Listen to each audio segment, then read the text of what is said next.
So Gary, progress, what does that actually mean for resistance training, at least? Because we'll cover we've covered cardiovascular training in a previous series, but we will add on a few bits of cardiovascular training to the end of this series. But progression with training, like resistance training, like what does that actually mean? Like, why do we need to do that?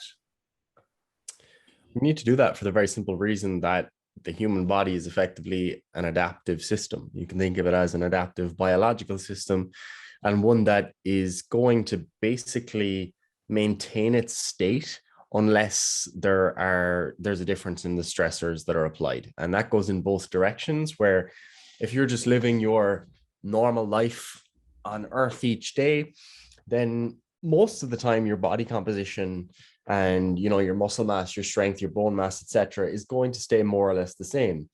If you go to space, so you're an astronaut listening to this podcast from the ISS, whether you're an astronaut or a cosmonaut,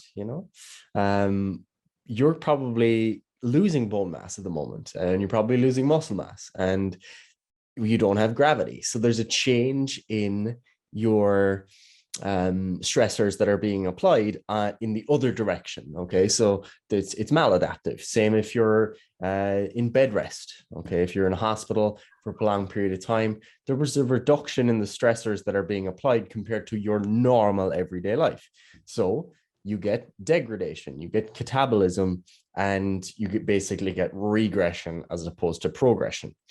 Now, if you're that everyday person, again, you're just back on planet Earth, normal gravity, and you're not in your bed all day, you're walking around, you're stocking shelves, whatever, then you start to go to the gym.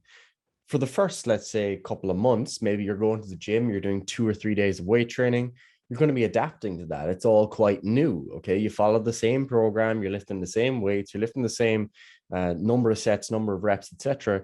There will be adaptations that come from that, even if you're not pushing yourself that hard. So your tendons will get a bit stronger, your muscles will get a bit stronger, they'll probably grow a bit, you'll get an increase in bone mass, etc. But there comes a point then when those adaptations have caught up with you, where now you're adapted to what you're doing. So there's not really much else that's going to come from that. That's not to say that it's not good for you, because it absolutely is. You still get the health benefits, even if you're not progressing, but you're just kind of maintaining now because you've adapted to that level. So ultimately what you need to do is, as you adapt to what you're doing, you need to take another step forward so that you can adapt again. Okay. And this is something that's really important to understand when it comes to progression, where the adaptations are what allow you to add more weight. The adaptations are what allow you to do more overall work, because it's not just the case that you can go into the gym and say, I'm going to add 10 kilos today, 10 kilos next week, 10 kilos the week after. It's just not how it works. We can't predict at what rate you're going to be able to increase the weight, or what rate you're going to be adapting. So progression or progressive overload effectively follows the adaptations. So if you're someone who's, designing a good training program, an appropriate training program for someone, then they're going to adapt to that over a certain number of weeks. If they're more advanced, it might take longer for them to, earn the right to add another 5 kilos to the bar, because they've adapted to so much training already that there's just a longer latency period there between the stimulus and the eventual progression of 5 kilos or whatever. So as we've said in the previous podcast, the longer you've been training, the less frequent those increases in weight are going to be. But ultimately, there's still some sort of training dose, even if it's over a longer period of time, that is going to lead to adaptations, even if it's at a slower rate. And the way I always think of this is basically like, imagine you are building a ladder, right? I mean, actually building the ladder, but the ladder is already up standing. So you've got these 2 posts, right? And you have to, build every single step on that, right? When you're a beginner, right, you can literally build those steps really, really quickly, right? Because the material is on the ground, you're also on the ground, and it's right there. You can literally just reach over, build it. So you don't actually need to do a huge amount to build the ladder. It's actually like reach from standing add it to the ladder, cool. But as you get more advanced, you have to walk up that ladder a little bit, right? So that means you have to bring the materials up a little bit, build the next step, right? So it's fine, it's still only like, whatever, 5 foot, 6 foot, a story, 2 stories. It's not a huge ladder. So it's still a case of I only need to go down a little bit, grab the material, build the next step, right? The more advanced you get, the higher that ladder is, right? So you have to go down, get all the stuff, carry it back up. You have to put in all this energy, and then you have to build the next step, right? So that's the first thing. So that helps you understand that, the higher or the more advanced you are, the more you're going to have to do to get the same response, right?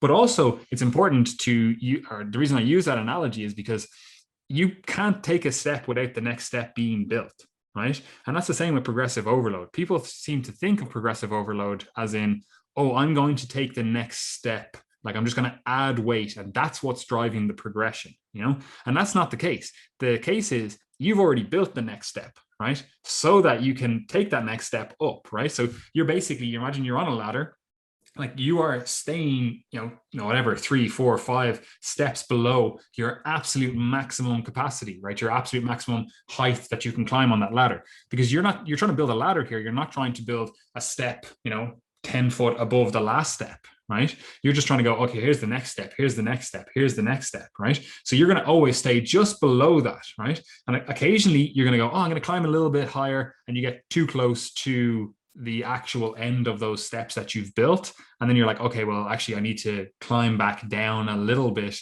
because I'm too close to that. There's too much of a gap now between steps. I can't just build the next one, right?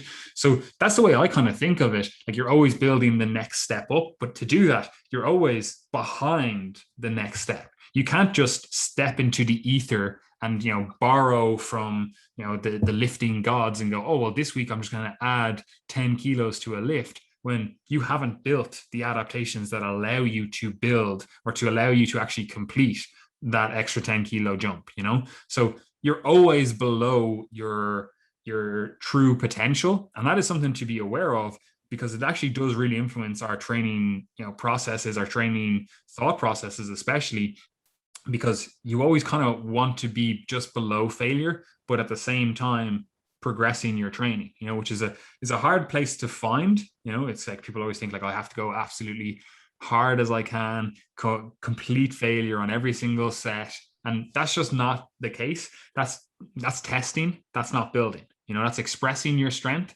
That's not building your strength, So that actually does really influence our thought processes on progressive, tension overload in this case, but progressive overload in general. Like we can't borrow from the ether, but we want to slowly be seeing those weights increase, the reps increase, the sets, all the stuff we'll talk about in a second. Like we want to see that slowly increasing, right? But even with that in mind, you do still have to go back to your goals. And Gary said a really important thing there where, you still are getting benefits, even if your training isn't progressively overloaded. If you're just training for, say, general blood glucose management, like the act of training itself is probably doing something to help with that, So if your goals are just to maintain, your training doesn't need to be as progressive focused. However, very few people are training just to maintain. Most people would find that quite boring. Most people are not, 100% happy with the functionality of their body, the way their body looks, the way their body performs, their overall health. Everyone is looking for a little bit extra, So for most people, their training is going to want to be progressive. And if you are just doing the exact same stuff and hoping for a different outcome, you're not going to be in a great position.